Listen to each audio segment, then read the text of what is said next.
আল্লাযীনা আমানু ইউকাতিলুনা ফী সাবিলিল্লাহ ওয়াল্লাযীনা কাফারু ইউকাতিলুনা ফী সাবিলিত তাগুত।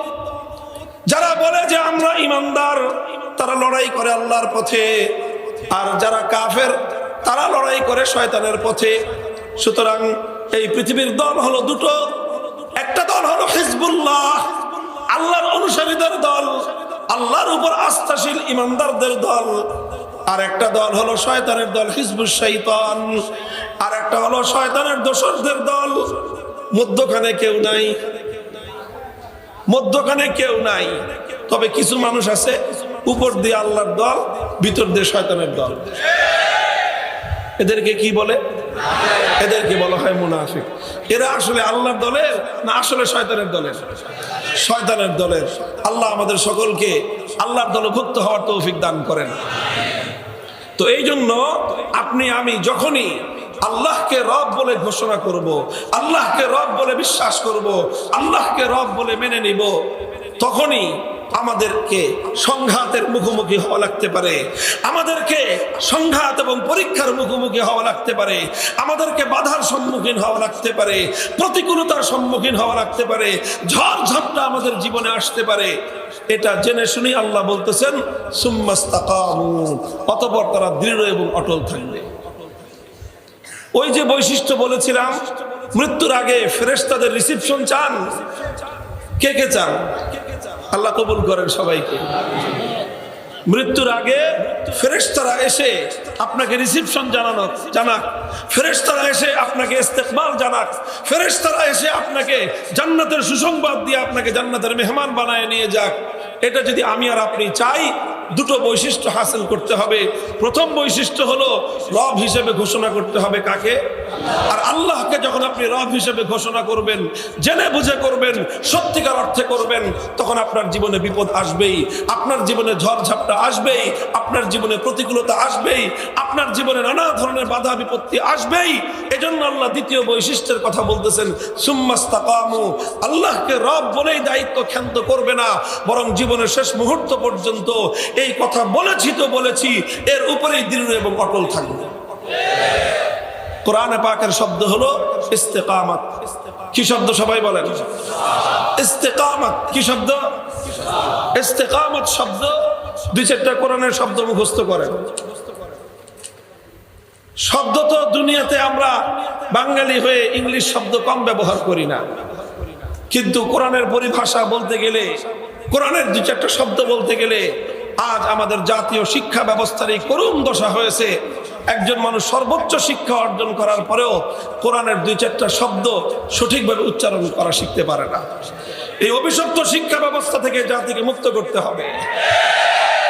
প্রত্যেকটি ব্যবস্থা, যেই সকল ব্যবস্থার দ্বারা আমার আগামী প্রজন্মকে কুফরি প্রজন্ম হিসেবে গড়ে তোলা হচ্ছে, আমাদের আগামী প্রজন্মকে ইসলাম বিদ্বেষী ধারায় পরিচালিত করা হচ্ছে, যেই ব্যবস্থার মাধ্যমে আমার দেশকে, আমার সমাজকে, আমার মাটিকে আল্লাহ বিরোধী ধারায়, শয়তানের ধারায় পরিচালিত করা হচ্ছে, প্রত্যেকটাকে একটা একটা করে শেকড় সহ সমাজ থেকে উপড়ে ফেলতে হবে।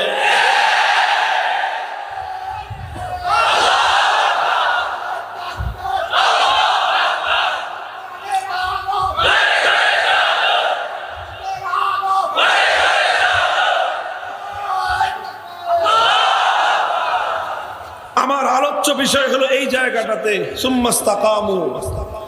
রব বলার পর অটল থাকতে হবে, অবিচল থাকতে হবে, পাহাড়ের মতো অবিচল থাকতে হবে। এটার নামই হলো ইস্তেকামাত।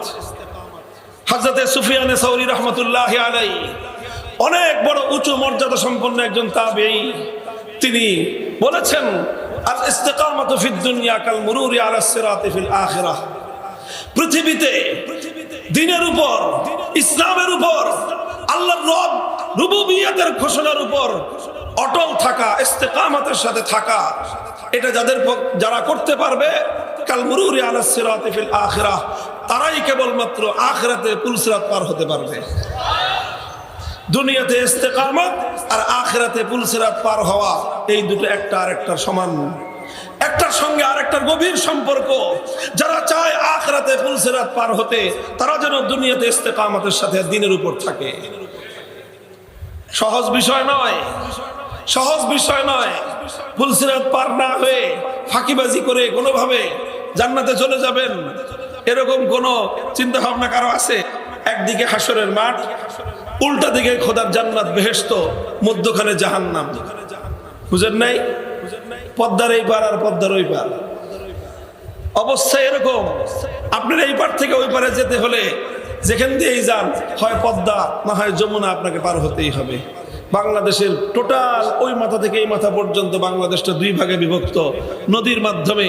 আপনি যদি এই পার থেকে ওই পারে যেতে চান, যত ঘুরেই যান, সেই একেবারে কুষ্টিয়া, পাবনা, সিরাজগঞ্জ, বগুড়া হয়ে যান, আপনাকে যমুনা সেতু পার হইতে হবে। এখান দিয়ে যান, পদ্মা নদী পার হতে হবে। নদী পার হওয়া ছাড়া এই বঙ্গের মানুষ ঢাকার শহরে যাওয়ার কোনো রাস্তা নেই। ঠিক এরকম আখিরাতে একদিকে থাকবে হাসরের মাঠ, ঠিক উল্টো দিকে থাকবে জান্নাত বা বেহেশত, মাঝখানে হলো জাহান্নাম। হাসরের মাঠে প্রত্যেকটা মানুষকে উপস্থিত থাকতে হবে। এই হাসরের মাঠ থেকে প্রত্যেকটা মানুষের গন্তব্য হলো আল্লাহর জান্নাত বেহেশত। যাইতে হলে জাহান্নাম পার হইতে হবে। জাহান্নাম পার হবেন কিভাবে? রাস্তা কয়টা?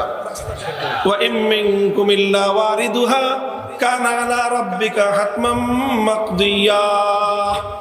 আল্লাহর কোরআনে আল্লাহ পাক রব্বুল আলামিন শপথ করে বলেছেন, দুনিয়ার যত বড় তুমি ক্ষমতাবান হও না কেন, যত বড় আল্লাহর প্রিয় বান্দাই হও না কেন, যত নবী, যত ওলি, যত পীর, যত বুজুর্গ, যত ক্ষমতাবান, যত টাকাওয়ালা, যত নেককার, যত বদকার যেই হও না কেন, ওয়া ইম মিনকুম ইল্লা ওয়ারিদুহা, আল্লাহর জান্নাতে যেতে চাইলে পুলসিরাত পার হওয়া ছাড়া there is no alternative way, বিকল্প কোনো রাস্তা নাই।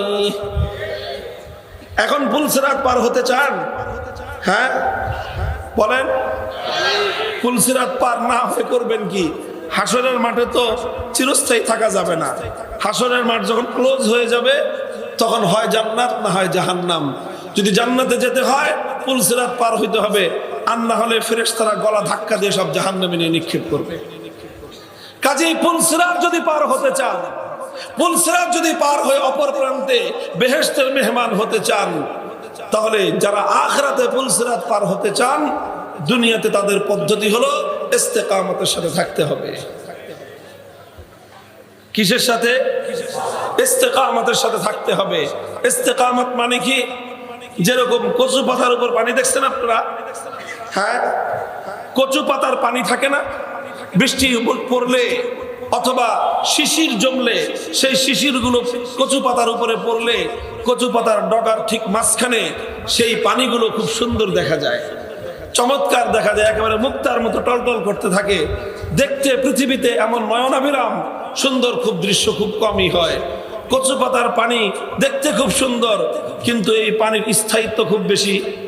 বলেন, কচু পাতার উপর যে পানির ফোঁটা, এর দীর্ঘস্থায়িত্ব খুব বেশি। এর দীর্ঘায়িত্ব কতটুকু? দীর্ঘায়িত্ব সামান্য। দীর্ঘস্থায়িত্ব কতটুকু? বেশি না।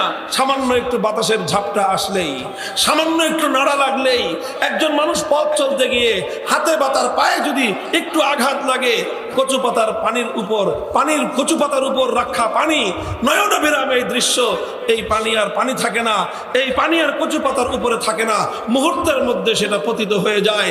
ঠিক এরকম অনেক মানুষের ঈমান আছে, দেখতে ঈমানদার মনে হয়, নয়নাভিরাম দৃশ্য দেখা যায়, জুব্বা আছে, পাঞ্জাবি আছে, টুপিও আছে, সুন্দর সুন্দর ইসলামী নাম আছে, বাবার নাম মুসলিম উদ্দিন, ছেলের নাম আব্দুল মুমিন, মায়ের নাম মুমিনা খাতুন, সব দিকে মুমিনার ইসলাম জড়ায় জড়ায় আছে, কিন্তু তার ঈমান হলো কচু পাতার পানির মতো। এই কচু পাতার পানির উপর ঈমান দিয়ে হবে না, আপনার ঈমান হতে হবে পাহাড়ের মতো অটল আর দৃঢ়। পাহাড়ের মতো অটল আর দৃঢ় হতে হবে ঈমান। আপনি বলেছেন আল্লাহ আমার রব, বলছি তো বলছি, জীবন থাকলেও আল্লাহ আমার রব, জীবন গেলেও বিধান চলবে আমার আল্লাহর। আল্লাহ আমার রব। যারা এভাবে আল্লাহকে রব মানতে পারে, তাদের জন্যই খোদার জান্নাত।